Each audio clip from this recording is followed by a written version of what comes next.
Hi, I'm Clarice and welcome to my YouTube channel. So today I want to talk about Google Analytics itself and how you can set up the correct goals for your website. So for those of you who is new to Google Analytics, goals are the specific actions you want your web visitors to do on your website.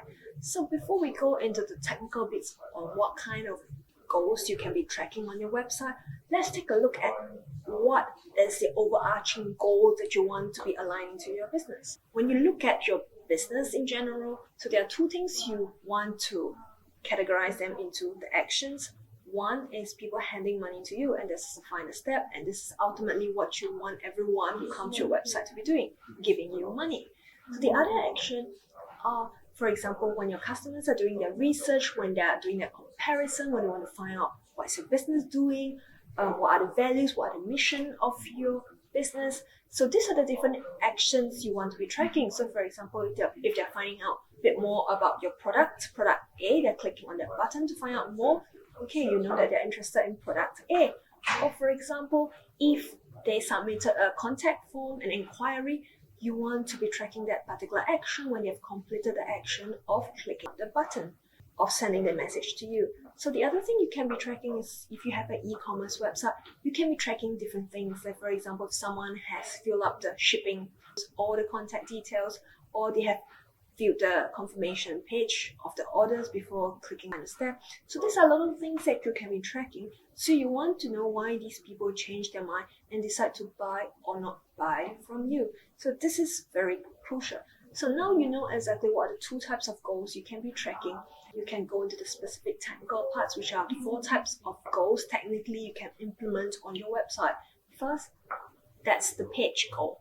So for example, if someone arrives on a certain page, like what I was mentioning earlier about the contact page, when someone's arrived on the contact page, they send you a message, they click on send, and then you direct them to the thank you page. So you can set a goal to be the thank you page. For example, like the button clicks.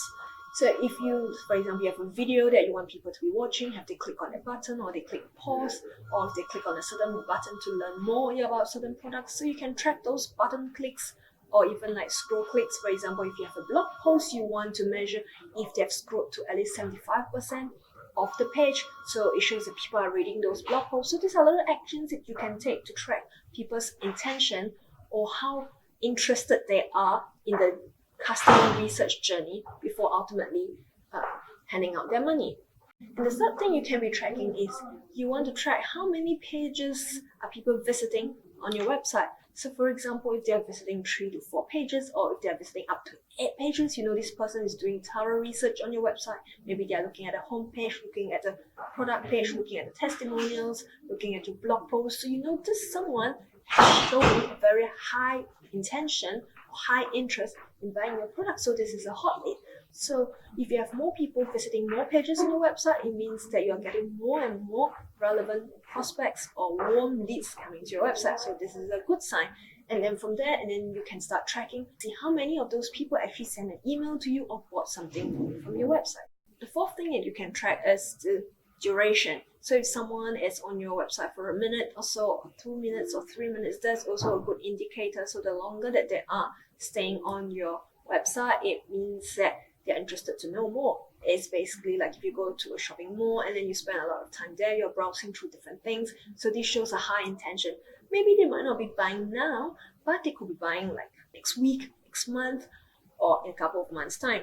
So this doesn't rule out the possibility. You want to have more of those people knowing about you, so they can know that you exist, your products are there, so they can come to you when they're ready to buy, or maybe even recommend to their friends and family after doing their research. So this is something that you can track as well. So these are the 4 different things you can be tracking the pages, tracking the clicks on the website, that's called the event goal, and then the pages per visit, and you can also track the duration of people doing that.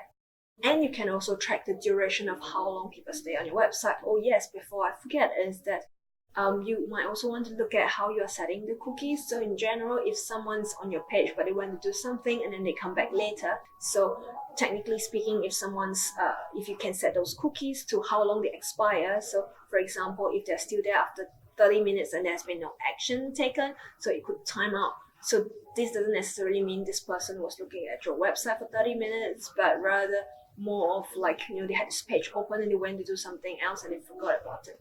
But this is something that you can change on the settings itself. You can decide if you want the session or the visit of this user to time out at 30 minutes or more or less. It is something that you can adjust yourself. Let me know in the comments below, what are the different goals that you have set or not set? Which one do you think is most useful for you to track on your website? If you want to make the full use of your website for your small business or e-commerce website, remember to check out my upcoming webinar. You can check out its waitlist, sign up for it, so you can learn more about how to make the most of your website with Google Analytics. So I have a beginner class and an intermediate class coming up as well. Do check it out. And if you have any questions, do leave in the comments below, and I'll see you in the next video. Bye!